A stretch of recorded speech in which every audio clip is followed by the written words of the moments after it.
Lately, you might have noticed that you're not all that motivated at work.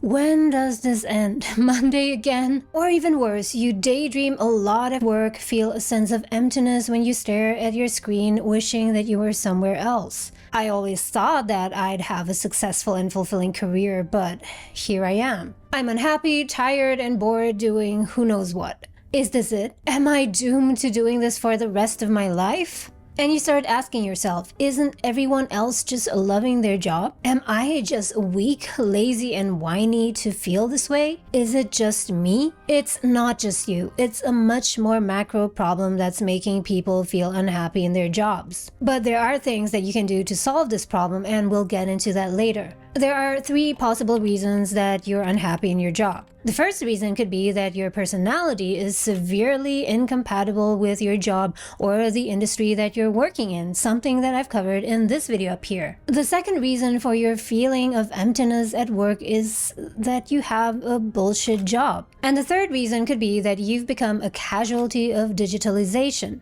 And these are all the dangers of modern jobs. So are you saying that back then everything was better? No, not at all. We've experienced so many improvements in the past few decades that make our work and our lives so much easier. Email and text messages that let you connect with a friend right away instead of waiting for snail mail to arrive, and don't get me started on flushing toilets. So this video is not a case for everything was better back then and now everything's doomed. Instead, it's a case for you can win in this century if you avoid the pitfalls of modern day jobs. But what is a modern day job? What I mean by modern-day jobs are jobs in the post-industrialized era characterized by a shift from manufacturing to services economy, in which most of us no longer work with our hands or feet, but with our intellect, causing us to be in our heads most of the time. Modern jobs are often part of complicated organizations with long chains of command, mind-boggling workflows and approval processes, ever-changing priorities, and company strategies. Not all, but many modern jobs are bullshit jobs that lead to nothing. To carry out modern jobs, you, employees, are 100% dependent on digital tools. Modern employees sit in front of their laptops or stuck to their gadgets 99% of the time, causing you to slowly merge with them and becoming a cyborg. We're already a cyborg. I mean, you have a digital version of yourself or partial version of yourself online in the form of your emails and your social media and all the things that you do. Modern day jobs are not all bad, but have many pitfalls that, if you're not careful, can make you deeply unhappy and screw up your life. So are you at risk? Is your job robbing you of your happiness? Do you have a bullshit job? What is it and how does it affect you? You might have seen the term bullshit job somewhere on the internet. Bullshit jobs, a term popularized by an anthropologist, David Graeber, in his book Bullshit Jobs, a Theory, are meaningless jobs that cause societal harm. And I'd argue harm your sanity and your happiness. David Graeber found that over half of societal work is pointless. So I'm sorry to break the news that there's at least a 50% chance that your job is pointless as well. And here's one very insightful realization that he made. We have benefited from automation, become much more productive, and if economist John Maynard Keynes' prediction had become true, this would have resulted in happy 15-hour work weeks for most of us. But obviously that hasn't happened. Instead of using the time savings to allow people to have more work-life balance, more work has been created. So work that perhaps doesn't need to exist but was just created for its own sake. Many of these jobs, David Graeber explains, are so pointless,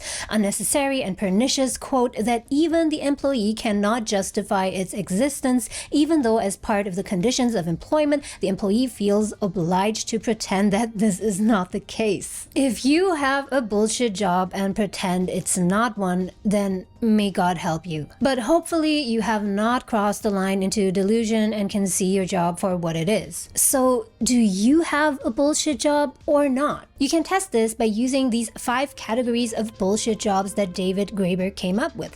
See if anything resonates with you. The first type are flunkies. These are jobs in which people serve to make their superiors feel important.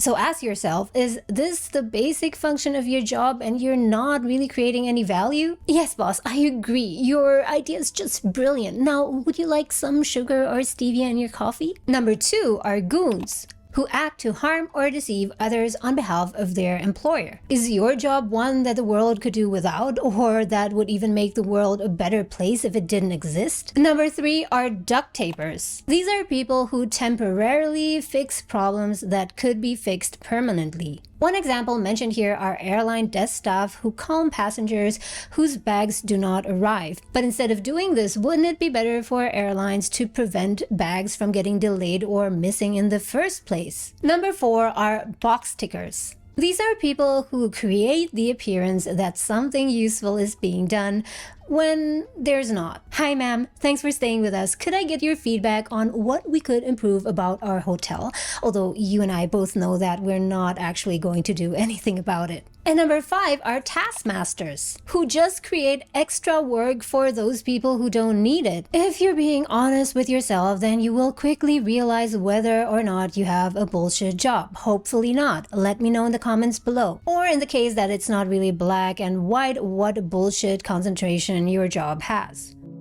But why bother? I mean, if the job pays well, the impact that these kinds of jobs may have on the economy and society is one thing. You may care or not, but if you really care about your life and happiness, then you better steer clear of these kinds of jobs. They really do nothing for you in the long term. This is really important. You may be well paid, have plenty of benefits, have a fancy title, earn prestige because of it, and work in a really flashy building, but it will hollow you out in the long term if there's zero purpose. Good thing is that you might have arrived at a boiling point where you've realized that you have one of these bullshit jobs and that the lack of purpose is just killing you. But there may be another reason why your job is making you unhappy. Regardless of whether you have a bullshit job or a purposeful one, you may have become a casualty of digitalization. Are you a casualty of digitalization, and what are the impacts? Digitalization in the workplace is not a bad thing per se. Overall, it has led to greater efficiency and productivity and can potentially lead us to having more free time. But there are a number of pitfalls that, if you are not careful, can drag you into unhappiness. In this article, 2 researchers, Bolli and Pusteria, analyzed the effects of digitalization on workers' job satisfaction. There are 4 ways that digitalization affects job satisfaction, many positive, laid out in this very detailed paper, but I'm just going to focus on some very major pitfalls and try to see how you personally are affected. One way that digitalization messes with your job satisfaction is the constant use of online tools and communication. Email interference is a thing. You're inundated by messages and it can be really hard to concentrate on one task for a long stretch. It's so easy to get pulled out of your focus when you see a new message in your inbox. Another effect is that the constant availability of digital tools can lead your boss to expecting you to always be available as well. Or even if that's not the case, you might always be in work mode, expecting that at any time a message from work can pop up. On vacation and suddenly there's an emergency at work, of course you can quickly pull out your phone and quickly respond to that work email, right? If you're not careful and set clear boundaries, your work-life balance can quickly suffer. While in the old days, your workplace used to be a physical place that you left after a long day of work, now work is just everywhere you are. It's not just on your phone or in your laptop, it's also in your head. If you're not careful, you'll be working 24/7, and at the end of each week, you wonder why you never feel rested. So does any of these apply to you? Do you have a job high on the bullshit scale? Or are you unhappy because you've fallen into the trap of digitalization? Or perhaps both? The remedy. So how to break free from this unhappiness? It's not as difficult as you may think. Here's an easy start. See your job for what it is and don't make any excuses for it. Do not overvalue parts of your job that aren't that important, like title and prestige. To avoid the pitfalls of digitalization, start making intentional choices about the way that you work. Don't just go with the flow, but instead establish boundaries and rules for yourself. Perhaps don't always be available. And don't pressure yourself to always immediately respond to emails. It's much more important to get the job done well than being the fastest to respond to emails. And if you can, just delete your email from your phone app or push it to the last screen on your phone. And when you're on vacation, please do me a favor and set your out of office and just don't look at it. As you train your self-discipline in the digital world, at the same time you also train others not to expect an instant reply from you. But now to the more difficult problem. How to get rid of these bullshit jobs? First, admit if you have a bullshit job. If that's the case, do not sugarcoat it. Don't just accept your job because it feels comfortable and it pays well. Always look for alternatives. Also, start asking yourself what meaningful work looks like to you. And just in case you can't find any meaning in the world, start thinking about your purpose. Or better, just pick a purpose and with that, bring meaning into the world. Don't ever think that you have no other choice. Start changing the way that you look at your career. Take charge of it. Start thinking about what a fulfilling career might look to you and start pursuing it this year. More about how to quit the rat race and pursue a fulfilling and meaningful career in my book, Multiple Careers.